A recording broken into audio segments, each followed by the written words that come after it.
उसको फिशर है, बवासीर है या फिस्टुला है, उसको उसके लक्षण ही नहीं पता है। जैसा कि आप लोग जानते हैं, हम समय समय पर अपनी टीम की क्वालिटी चेक करते रहते हैं कि वो पेशेंट से सही से डील कर रहे हैं या नहीं कर रहे हैं। इसी बीच हमारी टीम ने बताया कि जो सामने वाला पेशेंट है वो उनको अपनी प्रॉब्लम ही नहीं समझा पा रहे हैं। उसको फिशर है, बवासीर है या फिस्टुला है, उसको उसके लक्षण ही नहीं पता है। तो आज की हमारी वीडियो इसी पर रहने वाली है कि इन तीनों में अंतर क्या होता है, इन तीनों का मेन डिफरेंस क्या होता है। तो सबसे पहले पाइल्स।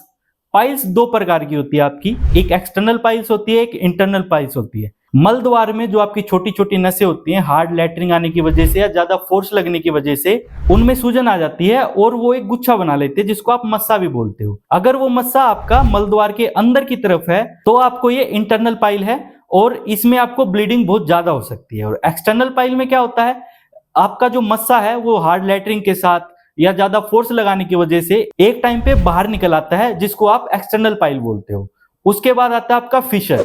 फिशर भी दो तरह का होता है, एक होता है एक्यूट और एक होता है क्रोनिकल। इसमें क्या होता है, आपका जो मल द्वार होता है हार्ड लैटरिंग आने की वजह से या फिर आपको अगर लंबे समय से डायरिया है, आपको बहुत ज्यादा बार लैटरिंग जाना पड़ रहा है, उसमें आपका जो मल द्वार होता है वो छिल जाता है या उस पर चीरा लग जाता है। जैसे हमारे होंठ फटते हैं वैसे ही चीरे आपके मल द्वार पर लगते हैं। अगर आपको चीरा अभी लगा है और वो ठीक हो चुका है तो आप उसको एक्यूट फिशर बोलेंगे।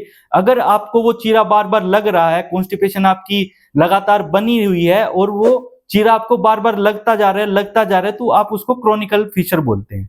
उसके बाद आता है आपका फिस्टुला।